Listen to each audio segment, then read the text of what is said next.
ચેતી જજો ને ચેતી જજો. આવનારા 48 કલાક ગુજરાત માટે ખૂબ ભારે છે.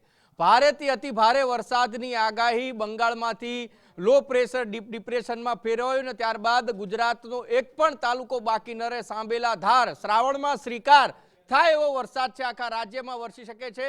અલગ અલગ જે કંપનીઓ છે, જે સંસ્થાઓ છે કે જે હવામાન વિભાગની આગાહી અને વાતાવરણ શું રહેશે તે બતાવતી હોય છે, તે આપણે બતાવીએ. સૌથી પ્રથમ આપણે જોઈએ વિંડી મારફતે. તો વિંડીમાં આખો જ ભારતનો નકશો છે એ દેખાઈ રહ્યો છે, પરંતુ ભારતના નકશામાં આખું જે ગુજરાત છે એટલે મહારાષ્ટ્રનું મુંબઈ અને ત્યારબાદ આખું જે આ ગુજરાત જે છે આપણું આખી જે સિસ્ટમ આપ જોઈ રહ્યા છો એ સિસ્ટમ સક્રિય થઈ છે. અને આ જે સિસ્ટમ છે એ સાંભેલા ધાર અને શ્રાવણમાં શ્રીકાર એ રાજ્યમાં કરવા જઈ રહ્યું છે. ત્યારે આખો જે રેડ પટ્ટો આ જે સિસ્ટમની અંદર લાલ કલરનો જે રેડ એલર્ટ એટલે કે આ લાલ ચેતવણી રૂપ છે અને એના જ કારણે ક્યાંક રાજ્યભરમાં ખાસ સૌરાષ્ટ્રના આખો જો સૌરાષ્ટ્રનો દરિયાઈ કિનારો, ત્યારબાદ દક્ષિણમાં વલસાડ અહીંયા આવે છે, નવસારી અને સુરત આ 3 જિલ્લામાં શ્રીકાર થાય તેવી પરિસ્થિતિ. અને ત્યારબાદ રાજસ્થાનથી જે આવતી સિસ્ટમ છે એ ઉત્તર ગુજરાતમાં એટલે મહેસાણા, પાલનપુર સાથે જ અનેક જે જિલ્લાઓ છે, સાબરકાંઠા, અરવલ્લી અહીંયા આવે છે, ત્યાં પણ ધોધમાર વરસાદ વરસે તેવી શક્યતાઓ છે. ને ત્યારબાદ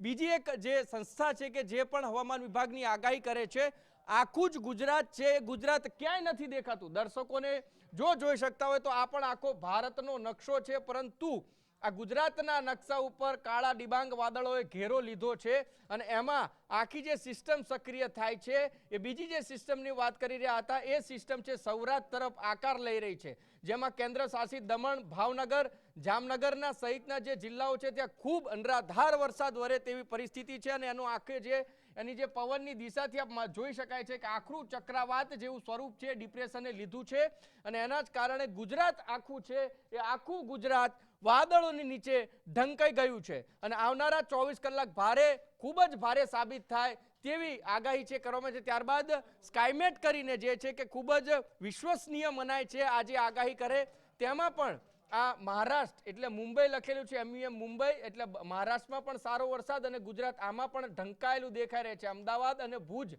એટલે કચ્છમાં થોડોક ઓછો વરસાદ રહી શકે છે, પરંતુ સૌરાષ્ટ્રથી માંડી મધ્ય ગુજરાતની વાત કરીએ, આ બાજુ ઉત્તર ગુજરાતની વાત કરીએ તો ધોધમાર સાંભેલા ધાર વરસાદ વરસે તેવી આગાહી કરી છે. એટલે તમામ લોકોને સાવચેત રહેવાની જરૂર છે. 3 સંસ્થાઓ છે, ખૂબ જ મોટી આગાહી કરી છે. અને હવે વાત કરીએ અમદાવાદની, તો અમદાવાદમાં જે પ્રકારે મોડી રાતથી જે વરસાદ વરસ્યો છે તેને લઈને કોર્પોરેશન પણ હરકતમાં છે અને ચેતવણી રૂપ એક જે આગાહી છે અને આગાહીની ચેતવણી છે જાહેર કરી દેવામાં આવી છે. અમદાવાદ શહેરમાં 2 દિવસ ભારેથી અતિ ભારે વરસાદની આગાહી. તમારા ઘરની બહાર નીકળતી વખતે સાવચેતી રાખો અને સુરક્ષિત રહો. આ અમદાવાદ મ્યુનિસિપલ કોર્પોરેશન કહી રહ્યું છે કે 2 દિવસ ભારે વરસાદની આગાહી છે કરવામાં આવી છે અને એના માટે જ ઘરની બહાર નીકળતા સાવચેતી અને સુરક્ષિત બંને રાખજો. અને એના જ કારણે ક્યાંક આજે દ્રશ્યો પણ એ જોવા મળ્યા કે અમદાવાદના રસ્તાઓમાં, અમદાવાદના વિસ્તારમાં હોડકા ફરતા થઈ ગયા છે. એટલે હજી પણ 48 કલાક છે એ શહેર અને સાથે જ રાજ્ય માટે ખૂબ જ ગંભીર, ક્યાંક વાદળ ફાટે તેવી પણ આગાહી છે એ હવામાન શાસ્ત્રીઓ, વૈજ્ઞાનિકો થકી કરવામાં આવી છે. અને 72 કલાક અતિ ગંભીર એટલા માટે જ ગઈકાલે પણ અમે કીધું હતું ને આજે પણ કહીએ છીએ, ડરાવતા નથી, પરંતુ સાવચેતી રાખવી એ ખૂબ જરૂરી છે. અને આપના પશુ હોય, માલ ઢોર હોય, તેમને પણ છૂટા રાખવા અથવા તો ઊંચાણવાળા વિસ્તારમાં લઈ જવા, જેથી પાણી ભરાઈને ખીંટે બાંધેલું ઢોર હશે તો એ નીકળી નહીં શકે અને પશુઓની જે જાનહાનિ છે એ પણ ઓછી થઈ શકે છે. એટલે ડરવાની જરૂર નથી, પરંતુ સુરક્ષિતતા આપણી રાખવી અને સાવચેતી એ જવાબદારી